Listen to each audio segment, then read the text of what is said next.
Welcome to A Minorities Report. Today, you will be watching my first solo episode, which is marked episode 7. I held off in launching it or releasing it because during the time that I shot it, to my big surprise, I was flooded with emotions.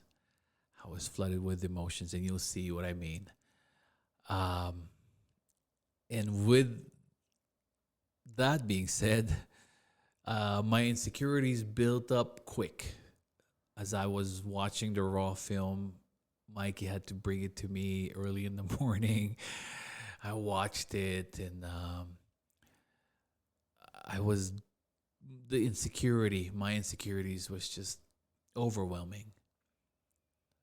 I asked my wife if it's okay to release, if she's okay with it. She, if it was what I asked her for her opinion of it, and she was okay with it. She said I should release it. I spoke to several people whom I trust about how I was feeling about it. They didn't see it.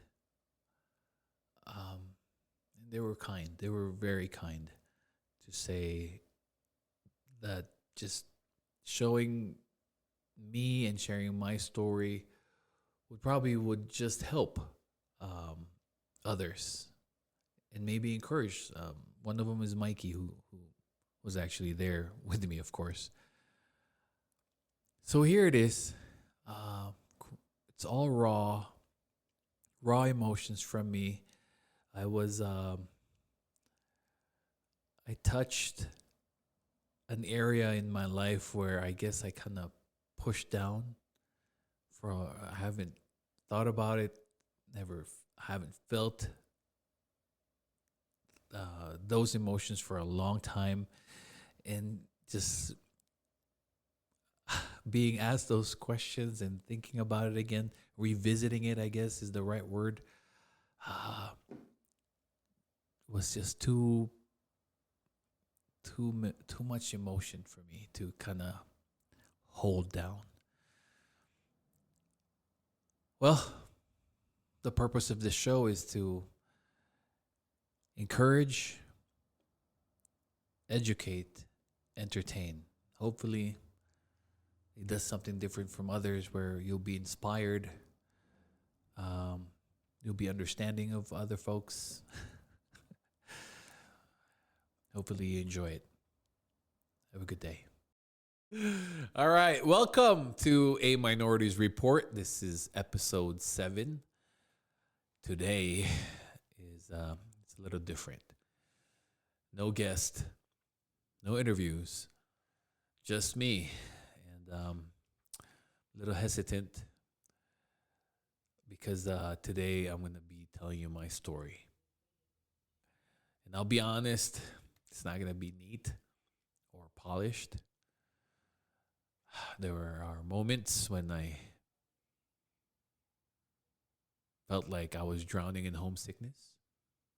I'll share that, and I'll share the moments where I had no idea who I was anymore.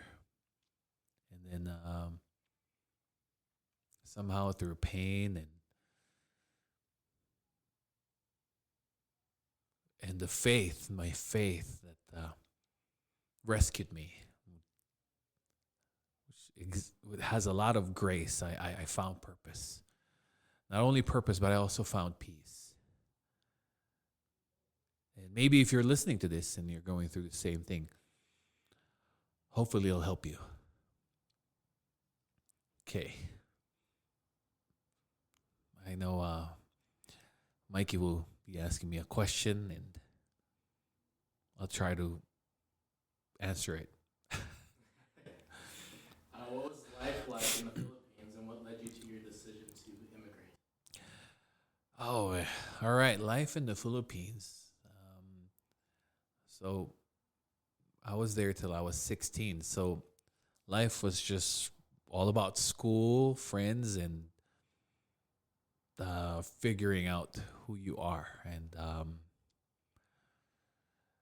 we didn't have my dad there. I was raised basically by my mom. And then I'm the eldest of four. My brother, my younger brother, and two of my younger sisters. Uh, and then my dad, he left the Philippines when I was four. And then the next time that I saw him, I was 10. And he was there for like a month. And then after that, he came back another 2 years after that. And then a couple more times until until we moved here. So the reason why we immigrated is because we asked my dad to uh, get us over here because everybody says, in the Philippines, you got to go abroad if you have a chance to go somewhere else. That's the hustle. That's the play. And it took my dad a while to petition us, but I'm glad that he finally did in December 1993. I was the one that pushed for that month because on my junior year in high school, and I went to this all boys high school, Catholic school, St. Louis University Boys High. Um, I got kicked out. I got kicked out of my senior year, or going into my senior year. Um, and I hated that. I I didn't get along with everybody, but it felt like that was my family. I knew those guys from some of those guys from elementary all the way to high school, and all of a sudden you're not gonna graduate with them. So I wrote a letter to my dad and I said, you gotta get me. I don't want to finish school here anymore. I want to go there. Please get us now as early as possible. And everybody's dream in the Philippines is like having Christmas here. You know that song, "I'm Dreaming of a White Christmas." I'm gonna try my best not to sing it. So he said, "When do you want to come?" I said, "December." So he did it. He did it. He finally did it. It's a lot of process, but I still remember leaving Baguio City, and I left Baguio City a week before December 19th. So somewhere December 12th, right? Maybe December 11th. Maybe I'm wrong. Uh, so, yeah, I was 16, but I was kind of thinking and knowing that it could be my last time there. So in that jeepney ride and cab ride that I took, I was taking a last look. I knew I was taking my last look at my friends, at my street that I walked many times. I knew it was gonna be different. There was a lot of heaviness in my chest.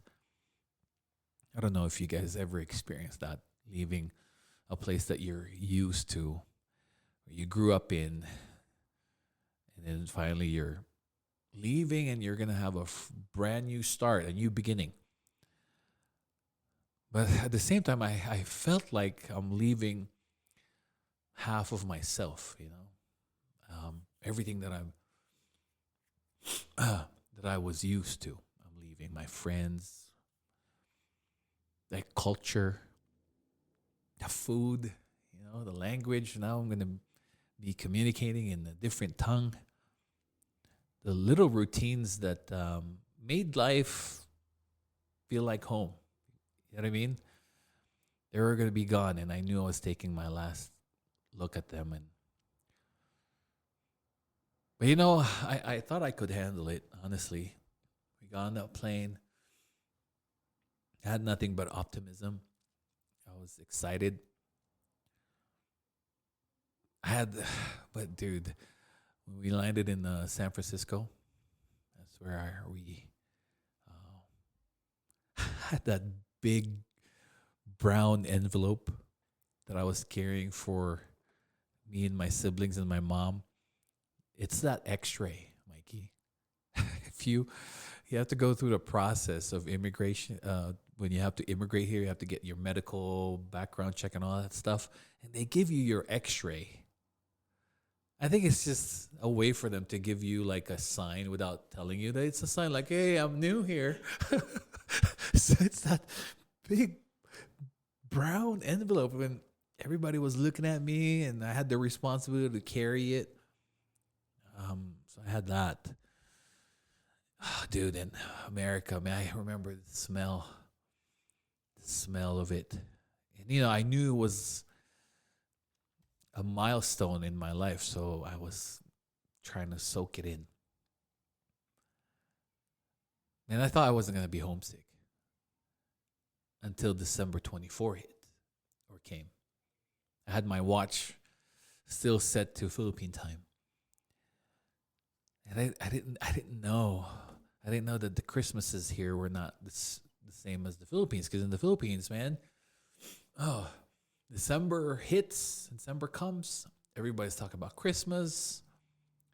September comes, everybody's playing Christmas songs. But December, man, it's like on hyper mode. I got to my cousin's house. I guess that's where the Christmas was going to be. They had a nice Christmas tree, it's all American. But it was dull, dude. It was quiet, no fireworks. And I was 16 and no alcohol for under 21 here, I heard. But in the Philippines, man, we were already drinking, getting hammered.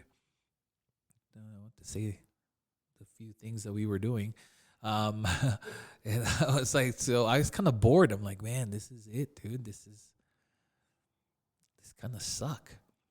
I couldn't make a phone call because overseas calls back then, for people that grew up in the 90s and early 2000s, we got overseas calls, those minutes, you gotta pay big time. And now you have FaceTime, Messenger. You can see each other. You can just call through the internet. No charges. But I wanted to be here because I wanted to be with my dad. Finally, we were like one complete family. But we were in California for a little bit because that's where my dad's relatives were. Someone planned that we were to stay there, and I found out like later on, and they were telling me, and I said, that's ridiculous. We've been apart from my dad for all these years, and you're telling me we're going to do the same thing here in America? You're still not going to be together? So I said, let's all move to Reno. And then that's what we did. We moved there after the holidays, January something. I was the first one who went to see Reno in my dad's place.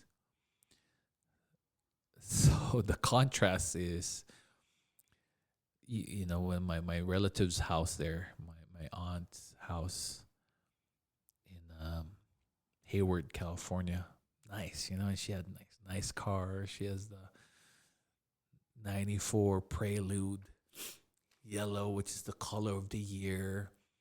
And my uncle had the Jeep Cherokee, like everything. They had the 2-story house. They got the grand piano in one of them. Got big TVs, man. I was like, wow, dude, this is America, man. I made it, This is going to be nice. My cousins would move, who visited us, they had like a nice Bronco. I was like, wow, dude, this is a dream. Went to Reno, went to see my dad's place where me and my siblings are going to move into, Mikey. We went to Midtown, like we were at downtown looking at all the, saw the arch downtown, the casinos. I'm like, okay, cool. And then I think it was my uncle who was driving. He's like, oh yeah, we're near your house. I'm like, here? Like, isn't this the downtown area? Oh, there are houses here? Pulled in, man. State Street and Pine Street, parked in the back. It's a duplex. You know, this is before Midtown was cool, because right now Midtown is in, right? But I think that happened when I moved out. Went it through the back door, and it's nothing like my family in California's place, to say the least. Oh, the other thing that I want to talk about, like I thought when I was in the Philippines, I thought I have to, once I move here, I'm never gonna be eating Filipino food. Boy, was I wrong. We got there at Rutgers and San Lorenzo, where my dad's family, they have another house there, where my grandpa was. They had like a spread of Filipino food. And I was like kind of disappointed, because I was like, oh, shoot, I thought I was going to get mashed potatoes and steak, you know. Everything that I saw at the Home Alone movie, like a turkey maybe. I was asking too much, I guess. But they have a rice cooker, got their rice, everything. So I'm like, oh, shucks.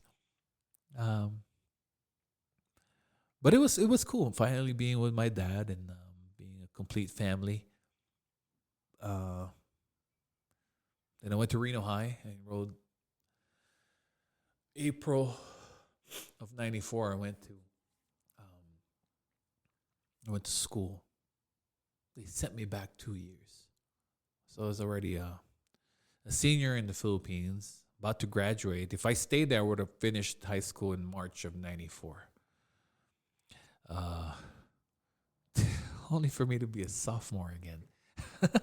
Golly, it gave me like, oh, all right, you got 9.5 credits from your resume from the or transcript from the Philippines. You need 21.5 to graduate. I'm like, what the heck, dude? I'm like way behind. Reno High was another story, because so this is '94, Mikey. I think there were only 7 Filipino kids at Reno High. I know that because I was friends with all of them. Didn't take much, you know. We're like, they called the brown kid at the office, man. You know who's going. So I went to my first class. So I want to share that one time there, because they put me at the lowest, one of the lowest, not so low English class, because they thought, here's a foreigner kid, he's an immigrant, he might be struggling. They sent me to this English class. This is my first day, and the kids there they had dictionaries and they were reading it. To my surprise, like American kids, like white kids, Hispanic kids, and there was one Filipino there, Albuin. So I asked the kid right next to me, his name's Sam. I go, why are you guys reading the dictionary? And mind you, when you're a foreigner and that's not your native tongue, right, English, and I don't normally speak it in the Philippines, although I can communicate with it before. The first anxiety is, what's the English for? So you're like just typing this up. Imagine you typing it up in your brain, and then so I'm like, "Why are you guys reading the dictionary?" And this kid goes, we're gonna be taking a test, spelling test." I go, "Spelling test, and you're reading the dictionary?" He goes, "Yeah." And I said, "Okay, I'll be all right." And then he goes, "You're not gonna study even though there's a test?" I go, "Oh yeah, I'll probably ace that." and then he goes, "What? Okay." He goes, "I want to bet you $5." He said, $5 that you won't ace this because you're not going to study. And my dad gave me my allowance for like the whole week, so I got like $20, right? I go, well, how about we make it 20, Sam? Anyway, dude, I would have aced that test when I was in 6th grade in the Philippines, because, dude, in the Philippines, man, my school there, the curriculum was tough. They had set curriculums. If you can't pass it, you don't move to the next grade. Um, and the funny thing, my first 2 semesters in Reno, um, I was in honor roll class. I was in honor roll, and the teachers comment like a pleasure to have in class. Little did they know, bro. I just couldn't. I just didn't know what the English words were. I didn't know how to mingle yet. Um, but kind of like Rose's story, I went through some challenges there as a foreigner kid. Being a foreigner, and I was dressed differently. In '94, man, people here were hip hop dressed. And I was listening to Metallica, Guns N' Roses, Nirvana, the grunge and the heavy metal. All the Filipinos here, at least the ones I was hanging out with, rap music, man. Tupac, Jelmer. I met Jelmer. I went to, I had a health class with Jelmer, my first Filipino friend. The way I met him was like I was always wondering if he was Filipino because he was, that's nothing bad. I just wasn't sure because he's all hip hop dressed. And I was wearing my 505 Levi's. There's this one kid there. He had a lasso, and he threw it at me as I was walking into class. So I kind of knocked it off, and I just, and I grew up in the high school that I grew up in, Mikey. We love fighting, man. It was like, I think, because in that school, you become popular in 3 ways. It's either you're good in school, because they just honor you. They have top 10 in your classroom, top 10 in your grade level, and then all the quiz bees that they will have to as competition. So you're either really smart or you're really good with basketball. And I was neither of the two. And there was one more category, like fighting. So I'm like, maybe I can be good at that. But no, you really have to just prove yourself, because there's all boys. And, I got some great memories there. So anyway, this kid, he did that to me. So I'm like, all right, dude, this is fight mode. There's no more need. There's no need to translate English to Tagalog to English there. It was just like, all right, I'm going to slap him. So I slapped him, ready to fight. This other kid started like getting in and intervening. And then Gel kind of got in. Because I couldn't fight in with words. Because I was already like stuttering, Like I think I still stutter now. Like if I'm angry, I just go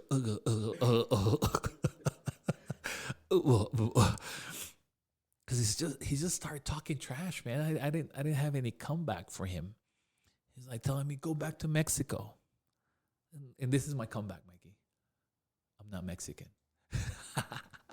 And he said, "Well, you sure look like one." He was telling me to go back to Mexico. That guy, I remember his name. I think the guy that threw the rope at me was Cody. And then the kid that was jumping in was Garrett. Anyway, the fight did not happen between Cody and I.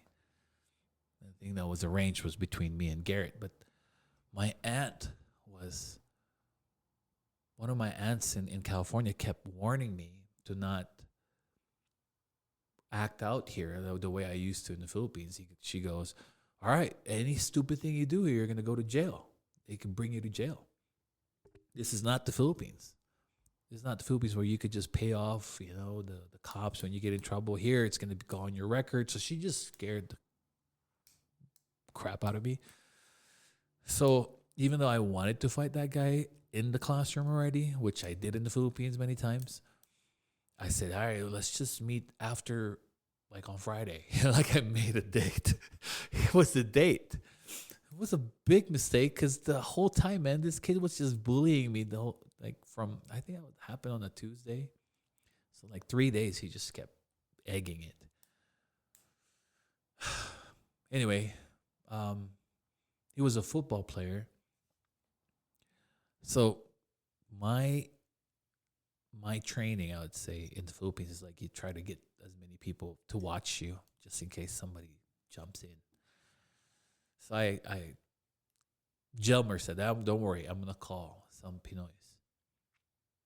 Dude, man, Sherwin, the IBP guys, man, they showed up. They showed up.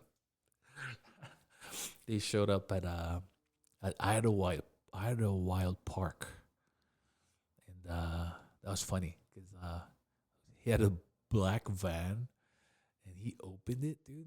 Big, Filipino guy, right? Baggy pants. He had the tank top, the wife beaters, and then as he opens the side door, it's like the Ninja Turtles, man, like coming out, like dark, dark, dark, dark, coming out, dude. Like all their bandanas, and they're like, "Oh, what's going on? Who's messing with you?" Blah blah blah. I didn't even get a punch out, because the guy comes up and he was by himself, so it was completely different from what I was, what I grew up with. Um, but anyway, that's a little bit of Reno High that I wanted to share. I never really finished because this is the one where I kind of hesitate in sharing, but I'll just share it. When I was in Reno High, there was this white kid that asked me, he was making friends. His name's Jeremy. He said, "So, who do you live with, Joe?" I said, "My parents." And he goes, "Your real parents?" I go, "Oh, there's fake parents?" And he goes, "No, stupid. There's step parents. Are you with both your real parents?" And I'm like, "Yeah." So I went home and told my parents that, right? But dude, like, I think it was a year later when my parents decided to get a divorce too. So that was that was the, and as I was preparing for this episode, I was so surprised. I was telling you this earlier. Kind of surprising that it still hits you, Like, what the heck? You're getting flooded with all these emotions. Um, they've both moved on. I don't know why I'm not over it, but it was pretty tough for me. I think that was 95. 95, and dude, like, I don't know if you've been through that, like anybody that's listening. It's kind of difficult to process, for at least for me. It was difficult for me to process it. And I was rebelling, so I started acting out, thinking, this is just me now knowing this. But I think before, I was hoping that they would get back together for my sake, so that they will just help me get out of trouble or just straighten out. But it didn't work. It didn't work. It's really hard to explain.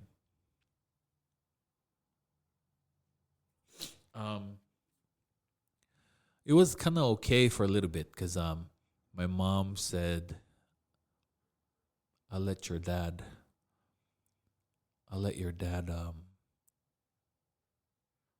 take care of you guys."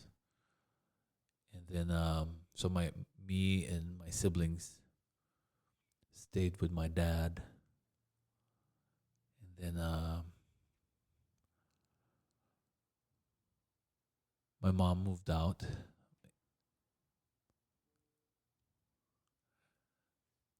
So that was okay for a little bit.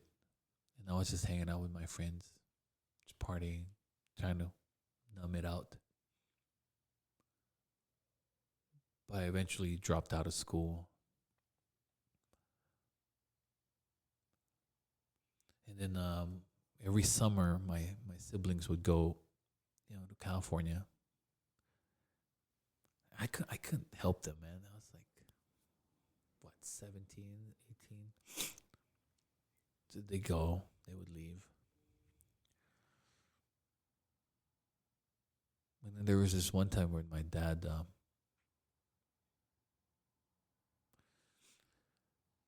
uh, he was accusing me. He accused me of taking his money, and and I knew I was a bad kid, bro. But when he did that, I was like, wow, dude, I'm really bad for my dad to think that. So I didn't take it. And then there's this one chick that I wasn't serious with, and she was giving me grief, you know. Sorry to take you away from the video, but real quick, if you have been enjoying the show, if something made you laugh, think, or say, man, that's real talk, like, follow, and subscribe to A Minorities Report. And don't just keep it to yourself. Leave a review and drop a comment. Let me know what hit home for you and what you want more of. Or just say hi. I promise I try to read every comment.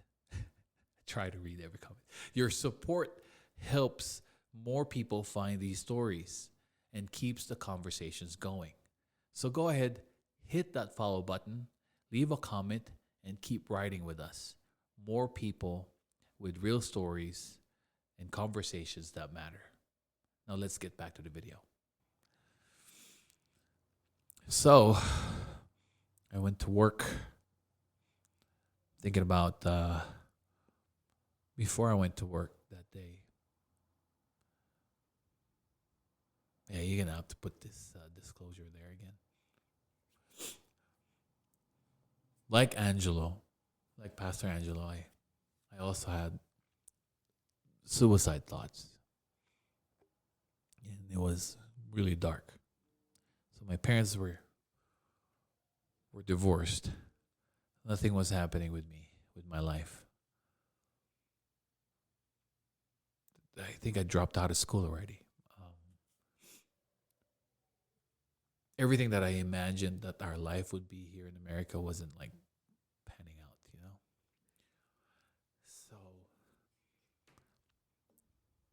So, I was running with some guys, and, we had guns, and they were hot.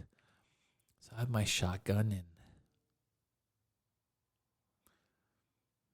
I thought about just ending it.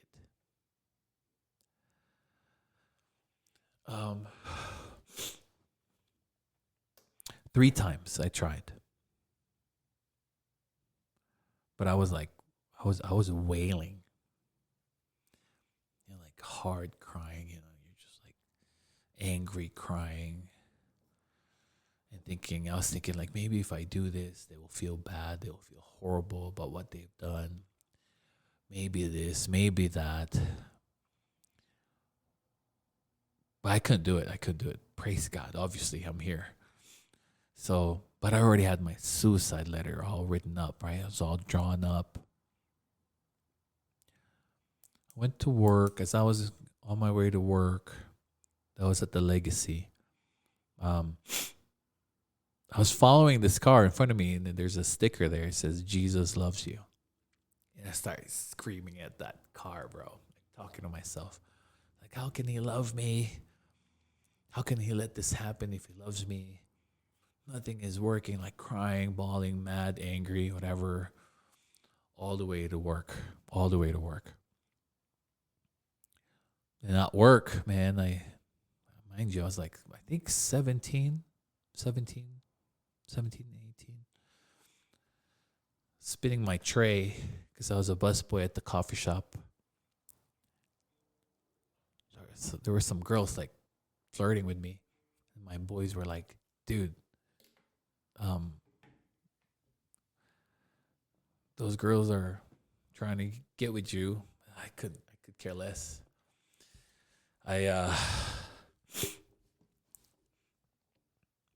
Because I was thinking like maybe I'll do it tomorrow or when I get home. But then there was something written down noticed that there was something written down on the tray, and on the tray it's a psalm. It says, "Your word is a light unto my feet, a light unto my path." And that just reading that verse, it's like getting hit with cold water. And the thoughts of suicide was removed completely. I wrote it down on a napkin, and I took it home. And as I got home, I went to my suicide letter and wrote it there. Like, I think God's talking to me. I think God's talking to me. This verse and that bumper sticker. I think this is what God's way of telling me to not kill myself, and it was, and I'm so glad.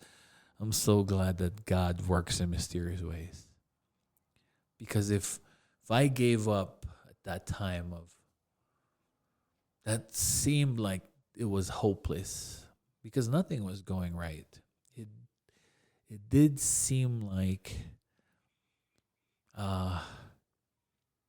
it was the end of the world for me. But I was wrong. Because, my parents are still divorced. They're both very happy, I think. Man, I that was many years ago. Shoot, that part is what I was hesitating to. Both parts to share. But hey, you know what? We did it. we'll we'll make do with whatever with that. Was your faith journey sudden or was it gradual? Was it sudden or gradual? Like when you were spinning the tray and you found that verse, was it an instant, I need Jesus, or was it? Oh, good. No. Well, I was raised as a Roman Catholic, and when that happened, I knew I wasn't going to kill myself. Number one, because the teaching of the Roman Catholic, that's one of the mortal sins. Like you're going to go straight to hell, and I probably was. But no, it didn't happen. I mean, I didn't do any religious things. Although I knew when the confession days were, there will be times that intermittently I would go and confess my sins. I'll see the priest and I'll tell him all the sins that I committed, and I'll walk out of the confessional booth and I see a good looking girl at the street and just getting my Mac on again. Stupid. And I'm like, I'll be back next Wednesday. So no, it wasn't instant. It wasn't even gradual. I think many years later, because I was homesick, right, from the Philippines, I missed it, but I didn't get to go home until 6 years later. I went home because I thought the world was going to end. And there was a lot of talks before that the world was going to come to an end in the year 2000. They even had a song, right? Party like it's 1999. So that was my plan. Because I broke up with my girlfriend at that time. We broke up, and I was messed up. I thought I was surprised that I was messed up because I thought I would be happy. And then my cousin said, let's just go home to the Philippines and party there. I'm like, great idea. My dad paid for it. He paid for it. And I went home and, I partied my tail off. November of 1999, I was there. And then first time I came back, Baguio was different. And I was only there for a brief moment because my cousins were the ones taking me around. So I was mostly in Manila and stuff. But I kind of hung out a little bit with my homeboys there. My best friend, two of them, Milo and Julius. But it was different, dude. Like I thought I was gonna be able to rekindle a lot of those old feelings with the crew, but most of them they weren't even talking anymore. So they've already moved on too. It's like there's nothing here for me. I felt like there's nothing here for me. They have their own life. Um, so I'm like, oh shoot, man, I might as well just go back to the states again. Um, but I was still kind of lost around that time, Mikey. And then, dude, I might as well. Sometime in my vacation there, um, I set up a plan. Spoke with some of the guys I was hanging out with. We're like, hey, shoot, yeah, I've been thinking about this in the States, but nobody would do it with me. Would you like to rob a bank with me? Because, dude, my education was Heat, Godfather, Carlito's Way, all that gangster stupid movies. So I thought my only way out from that life that was not amounting to anything was rob a bank. And maybe in the Philippines, maybe it's easier. So I had some guys that agreed with me. So I came back with that, Mikey. I came back with that idea. Um, but that's where you see God's hand again, because he got really serious because I told the guys like, hey, we're gonna I felt like I already committed murder just by having that plan and planning it out with the guys. So that entire 2000 was quite difficult for me. I couldn't even sleep. But I was so demented. In my prayers, my prayer was like, oh, I hope this works. Help me get this plan. Bless this plan. And as you bless me, I will give back to the poor. It's like a Robin Hood type of it's bribing God that I get away with the crime that I was going to commit.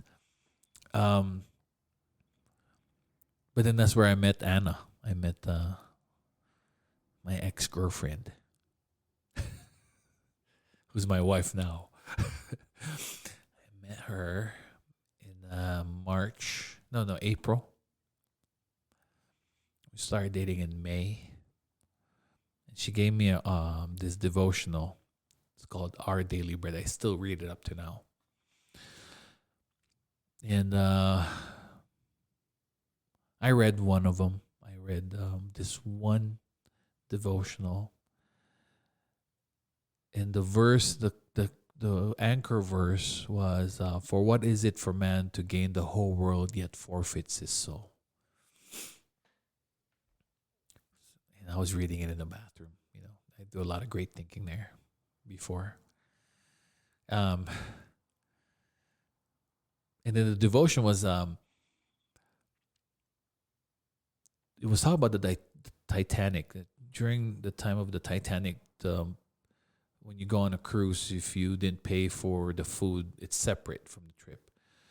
As it was sinking, they said that the captain, in order to avoid panic and stampede, they made an announcement to the poor people in the bottom and says, "Hey, you guys are all welcome to go to the banquet hall, and you can all eat for free." So those people were like eating and drinking their hearts out, and the author says that little did they know that they are sinking to their death. And I believe it says like similar it is to those who are trying to gain material wealth in this world but has no Jesus, does not have Jesus as their Lord. Their sins are not forgiven, right?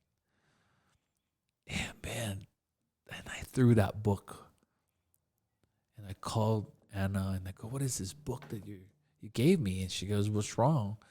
I said, "It's talking to me." So that's the first touch that the Lord, I believe, kind of did with me was when I was thinking about committing suicide. This was the second one when when I was thinking about committing that crime. Um, and then I went home because the plan was I would go home to the Philippines, and the press release to my family was I was gonna go to college. Of course, you're not gonna tell them, "Hey, I'm gonna go back to the Philippines. I'm gonna rob a bank," and then we'll go from there. All right, who would say yes to that? Like, all right, let's pay for the ticket. So it was the press release was I'm gonna go to college, um, better myself. But when I was there, man, God's plan really, like the verse that I know that was materializing there, like no temptation has seized you except what is common to man. But God is faithful. He will always give you a way out so you can stand up from under it. And there's one, 1 Corinthians 10:13. And then the other verse is Proverbs 19:14, similar to Rose's story where man plans with his heart, but the Lord directs his steps. So those are the two things that I know because as I went back there, the plan could not materialize because the guys that I was planning it with got into some trouble. And it fell apart basically even before it started, you know? So I was like by myself, and I was kind of ticked off that it like, all right, now what am I gonna do? Now I'm really gonna have to go to school, and I don't like school. But Anna was there, and her family started inviting me to go to church. I went to CCF, 11 o'clock service, but it seemed to not make it at 11 o'clock. It was the one at Ortigas, so main campus, I think. Um, Man, I love the preaching, man. I love it was Pastor Peter Tanchi. He starts talking about God's love and God's grace, and I'm like, wow, this is great. I've never really heard anybody talk this way. This is amazing. And I was like, wow, it was blessing me. It was blessing me tremendously. Completely different from what I was used to. That's for sure. And then they passed around that one service. It's like maybe 3 months in. There was a service where they passed a questionnaire. They said, if you die today, are you going to heaven? Yes or no. There's like two boxes. I made my own box. I said, maybe. And then Anna was looking and she goes, what do you mean, maybe? I go, well, nobody knows, right? Nobody really knows. And she goes, well, I thought you've been listening. And I go, I have been. And then she shared with me that same evening, John 3:16, for God so loved the world that he gave his only begotten son, that whoever believes in him shall not perish but have eternal life. And I said, well, sure, okay, now I get it. I know he loves me. He loves everybody. And then she goes, yeah, but if you believe in him, you will no longer perish. She explained to me what perish means and what eternal life means. And then I said, well, don't you have to like do penance and do good works? Because that's the Catholic teaching. She goes, well, she showed me Ephesians 2:8-9. For it is by grace that you've been saved. It's by faith. It's not by works, so that no one can boast. And I'm like, that can't be. That sounds too easy. And she said, it's just that easy. You know, I think I've heard the gospel some other day, the other times other than that in the past. But for some reason, it made sense to me that night. And I prayed to receive Christ. I think it was a July or June of 2001. And man, That's when I found God. Actually, take that back. That's when I accepted God because He's been running after me for many years. Um, but yeah, that's when I became a born again Christian, and I emailed Jamie, emailed my brother. I'm like, hey guys, I did this, and yeah, my mom wasn't pretty happy about it. My dad was pretty supportive of it. He goes, anything to just make you not be you anymore. So that's when I found God, Mikey. Um,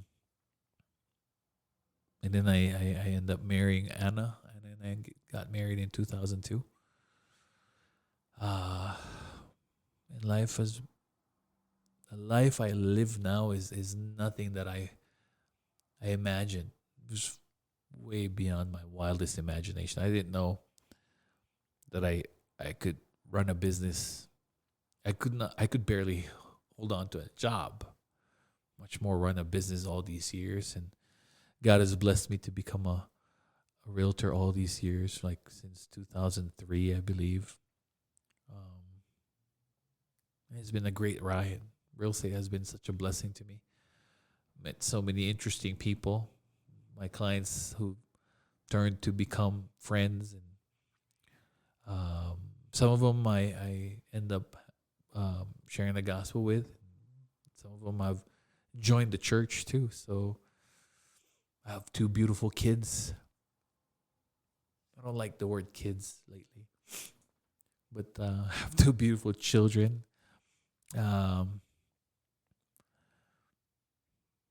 I mean, and then I've been married with Anna, or to Anna, for 23 years, and we've been together for 25 years. But that's another story, because um, marriage is a lot of work, you know.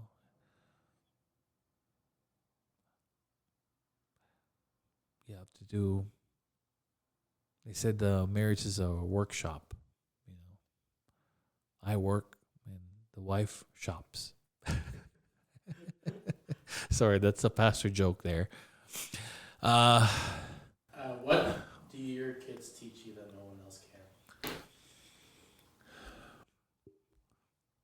what what do they teach me that no one else can? I one thing that I really can't stop um, thanking God for is how my children love me unconditionally. You know, they teach me that just to be there is just being there is they just love it. They, especially when they were younger. I don't know now. And they just have full acceptance of who you are, all your imperfections. Cause dude, they see my imperfections. I have plenty. um, there was a time in my marriage with Anna that we were gonna separate, and I was gonna leave them. We were in the Philippines during that time. 2009, 2010 was one of our uh, rough years. And I told Alonzo, man, Alonzo was my son was 6. He turned 6. I said, dude, I'm gonna go. You're gonna stay here with mom and your sister. Yeah, 6, man. This guy is so smart at 6, and he says, I understand what you're saying here, he said, but I can't understand you here. That just broke me.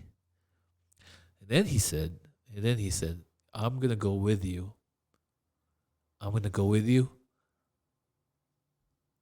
and Gianna's gonna stay with mom, so that you have me, and she has Noonie.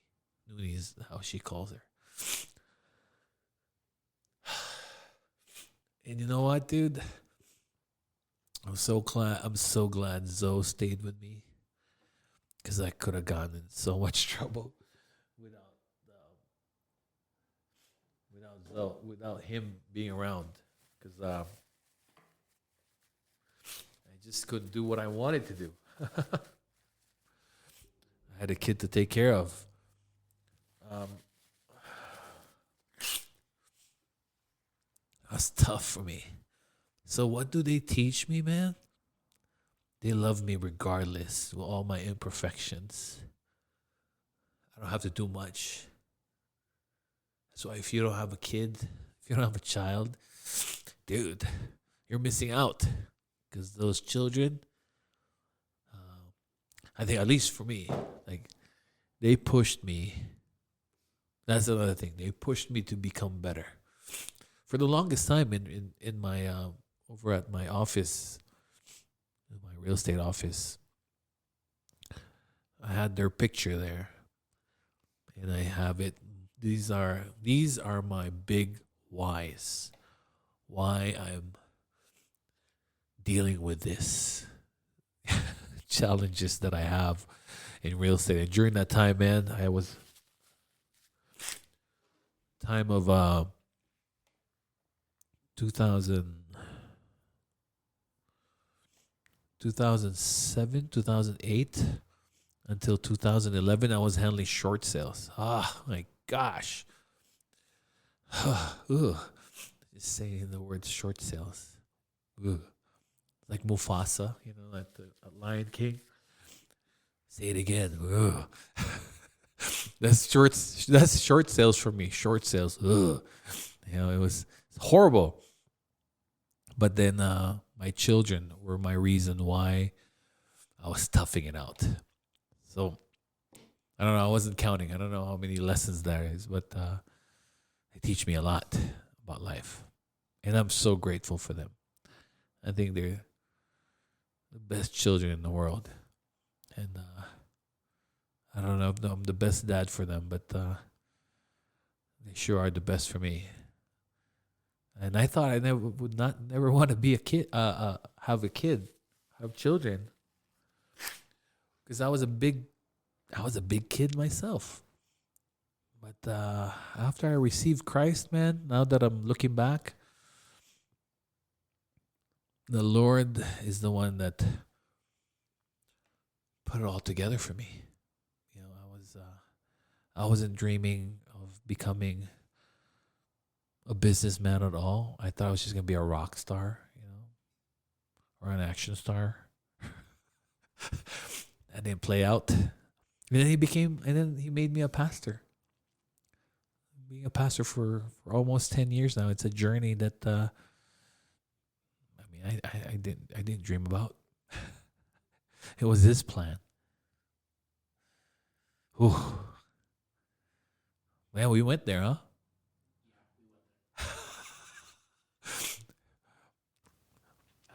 What do you want other Filipino immigrants, especially men who feel lost, to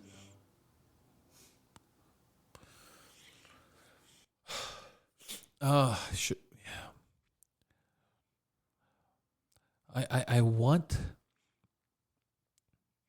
everyone to know that no matter how big their problem seemed to be at the moment, and no matter how painful their circumstance is at the moment, I want them to know that that God is bigger. That God is bigger than their problem. And that this too shall pass. It's and I know it's hard to believe that at the moment, because you can feel all the heartaches, you can feel it, the tears, you're shedding it, the lonely moments, the haters, all those, whatever it may be, it seemed to be so overwhelming, and that's never gonna end. It's never gonna change. But it's a lie. That's a lie from the enemy. I want everybody to know that no matter how painful, difficult, gigantic their problems may be, God is bigger than that, and God works in mysterious ways. There's your family. They're there, counting on you, cheering you on.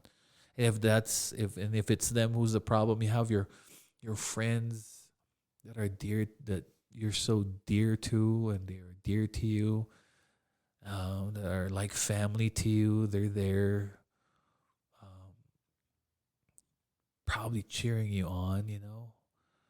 Um, and there's no challenge that's too big for God. And there's the Filipino, for the Filipino, our community, man, our community is stronger than that. I know there's a lot of hate in the community too. There's a lot of crab mentality going on. That's a part of our culture too. But dude, still, a large part of our community also is very supportive. Um, that's why we couldn't just, we want to help each other get better, and especially the Christian community. Christian community is like, we know who God is, man. I've overcome my own set of challenges, and I find this to be true in my life. Would you tell this to your younger self as well? Your homesick self?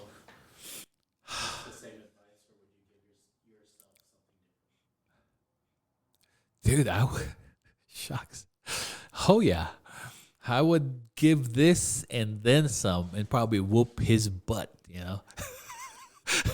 I'll probably whoop my young self, man. Because, boy, all the trouble that I got into, God has just been so good to me. Because if I got caught in those things that I did in the past, and I would have not gotten my real estate license. Because they do that background check on you, and yeah, I would tell my younger self the same thing, and then some. I'll tell my younger self that I'm gonna be okay.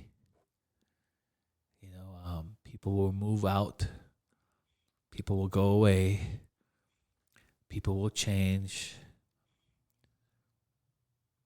bills will pile up. I'll tell my younger self of the people not to hang out with, advices that I should have not listened to, oof, things I should have not done. Man, yeah, it would be a long talk. But yes, the answer is yes, and then some. different? Now, what's next for you?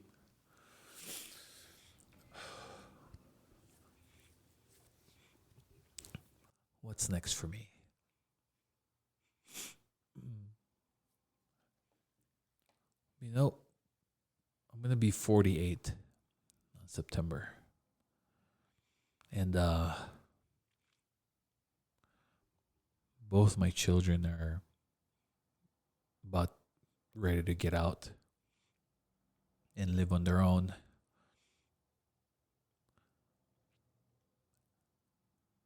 What's next for me is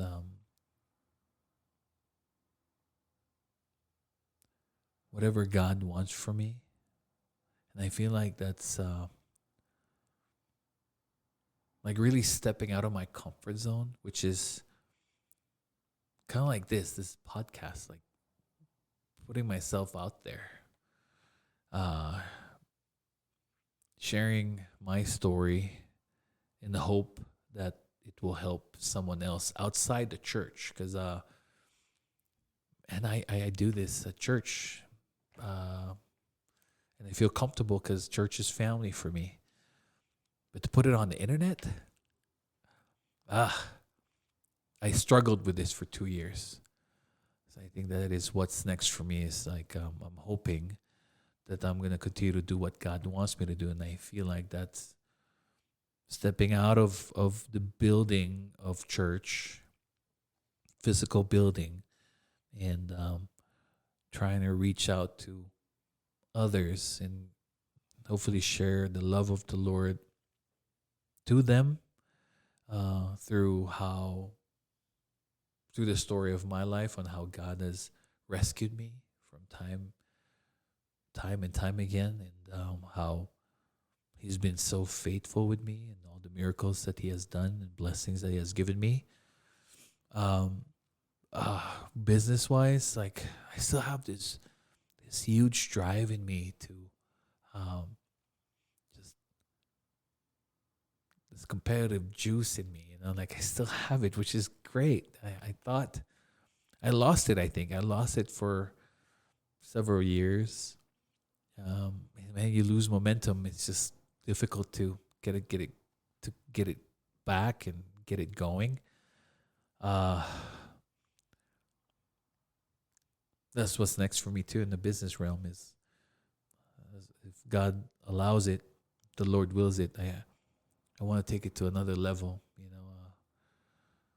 Just to see if I can handle it. Just to see if I can do it. It's a big mystery to me.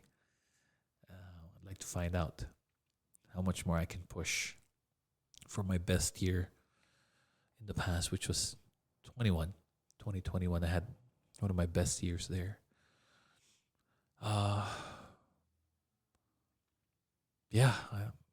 Like everything that I'm doing at church and for people at church, I want to kind of bring it out there, outside the church.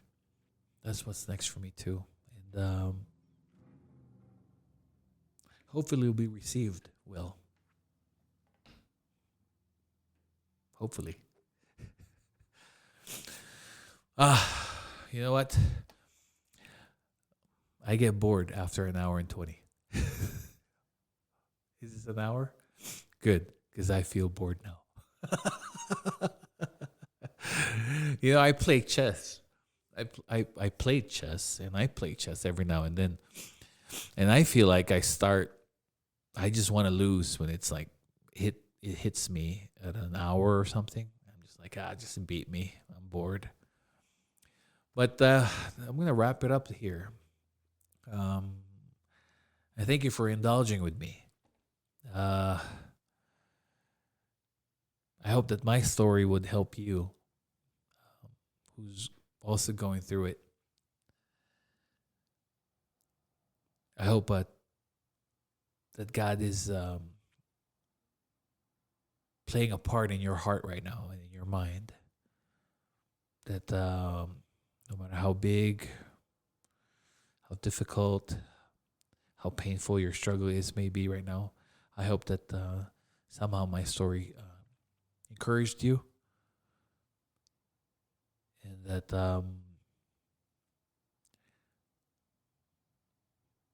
hopefully you'll trust in Him and give your life to Him. Because you know what? He has a better plan for you than you do for yourself. For I know the plans I have for you, declares the Lord, plans to prosper you and not to harm you, plans to give you hope in the future. Jeremiah 29:11. And with that, folks, I'm going to wrap it up. Thank you very much for watching. Until next time, I'm still trying to think of my closeout, and I'm going to go with this. I'm going to go with this one, okay? We're going to go with this tagline. Maraming salamat at hanggang sa susunod. Stay blessed. Peace out.